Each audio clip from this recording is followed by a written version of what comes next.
खानेवाल मखदूमपुर पहाड़ा बस्ती ताहिर कॉलोनी मखदूमपुर के रिहायशी कबीर वाला रोड पर गंदे पानी से गलियां और रास्ते बंद होने पर एहतजाज कर रहे हैं।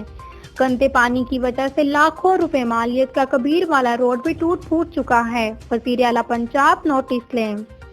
बस्ती ताहिर कॉलोनी मखदूमपुर के रिहायशी कबीर वाला रोड पर गंदे पानी से गलियां और रास्ते बंद होने पर एहतजाज कर रहे हैं। गंदे पानी की वजह से लाखों रुपए मालियत का कबीर वाला रोड भी टूट फूट चुका है।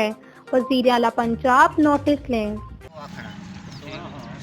हाँ जी बाबा जी दसो ਤੁਹਾਡਾ ਕੀ ਮਸਲਾ ਹੈ ਇਤਜਾਜ ਤੁਸੀਂ ਕਿਉਂ ਕਰ ਰਹੇ ਹੋ ਅੱਜ? बाबा जी पानी सड़क ते आ रहा है, नालियां बंद हो चुकी हैं, पानी घरन जा चुका है, असी बड़े परेशान है। तो जो पैसे इकदार है सरकारी खाला है वो भी गिरा दिता, गिराण तो बाद गवर्नमेंट की हद है वो भी गिरा दिता है। ਹੁਣ ਕਿੰਨਾ ਅਰਸਾ ਹੋ ਗਿਆ ਪਾਣੀ ਬੰਦ ਪਿਆ? ये तकरीबन 1 साल हो गया जी, असी परेशान है। ਸਾਡੇ ਘਰਾਂ ਦੇ ਅੱਗੋਂ ਜੀ ਪਾਣੀ ਚ ਆ ਗਿਆ ਅੰਕਲ ਜੀ, ਕੁਝ ਸਾਡਾ ਮਸਲਾ ਸਾਡੇ ਬੱਚੇ ਬਾਹਰ ਨਿਕਲਦੇ ਨੇ ਫਿਰ ਉਹ ਡਿੱਗ ਪੈਂਦੇ ਨੇ। ਸਾਡੇ ਆ ਕੇ ਤੁਸੀਂ ਗੇਟ ਦੇ ਅੱਗੋਂ ਵੇਖੋ ਮਸਲਾ ਇੱਥੇ ਲੋ ਆਵਾਮ ਗੁਜ਼ਰਦੀ ਪਈ ਆ, ਇੱਥੇ ਸਾਰੀ ਜਿਹੜਾ ਆਵਾਮ ਨੂੰ ਹੀ ਮਸਲਾ ਹੈ, ਸਾਨੂੰ ਵੀ ਮਸਲਾ ਹੈ। ਤੇ ਇਸ ਵਜ੍ਹਾ ਨਾਲ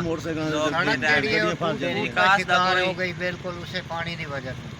ਹੁਣ ਤੁਹਾਡਾ ਕੀ ਮੁਤਾਲਬਾ ਹੈ ਵਜ਼ੀਰ ਆਲਾ ਪੰਜਾਬ ਨੂੰ, ਡੀਸੀ ਖਾਨੇਵਾਲ ਨੂੰ ਤੁਸੀਂ ਕੀ ਕਹਿ ਸਕਦੇ? ਡੀਸੀ ਸਾਹਿਬ ਖਾਨੇਵਾਲ ਨੂੰ, ਵਜ਼ੀਰ ਆਲਾ ਪੰਜਾਬ ਨੂੰ ਸਾਡੀ ਰਿਕੁਐਸਟ ਹੈ, ਸਾਡੀ ਯਾਨੀ ਕਿ ਇਲਤਜਾ ਹੈ ਪਾਣੀ ਦਾ ਹੱਲ ਸਾਡਾ ਕੀਤਾ ਜਾਵੇ, ਸਾਨੂੰ ਹੋਰ ਕੁਝ ਨਹੀਂ। ਹੁਣ ਤੁਹਾਡੀ ਗਲੀਆਂ 'ਚ ਪਾਣੀ ਭਰਿਆ ਪਿਆ? ਗਲੀਆਂ 'ਚ ਪਾਣੀ ਭਰਿਆ ਪਿਆ, ਬੱਚੇ ਵੀ ਸਾਡੇ ਗਲੀਆਂ 'ਚ ਪਾਣੀ ਨਹਾ ਰਹੇ ਨੇ, ਗਲੀਆਂ ਦੇ ਵਿੱਚ ਪਾਣੀ ਨਹੀਂ। ਹੱਤਾ ਕਿ ਮਸਜਿਦ ਹੈ ਭਾਈ, ਮਸਜਿਦ ਦਾ ਪਾਣੀ ਵੀ ਬੰਦ ਹੈ। ਜਾਮਿਆ ਮਸਜਿਦ ਅਲ ਸਮਾਦ ਹਾਂ ਅਲ ਉਹ ਵੀ ਜਨਾਬ ਦਾ ਪਾਣੀ ਵੀ ਬੰਦ ਹੈ। ਉਸ ਦਾ ਪਾਣੀ ਵੀ ਬੰਦ। ਹਾਂ ਤਾਹਿਰ ਕਲੋਨੀ ਮਖਦੂਮਪੁਰ ਮਸਜਿਦ ਤੇ 5 ਵਕਤ ਇਹ ਤੁਹਾਡੀ ਬਸਤੀ ਤਾਹਿਰ ਕਲੋਨੀ ਮਖਦੂਮਪੁਰ ਕਮੇਟੀ ਦੇ ਸ਼ਾਮਿਲ ਹੈ? ਹਾਂ ਜੀ ਤਾਹਿਰ ਕਲੋਨੀ ਮਖਦੂਮਪੁਰ ਹਲੂਦ ਕਮੇਟੀ ਸ਼ਾਮਿਲ, ਜ਼ਿਲ੍ਹਾ ਖਾਨੇਵਾਲ। ਜ਼ਿਲ੍ਹਾ ਖਾਨੇਵਾਲ।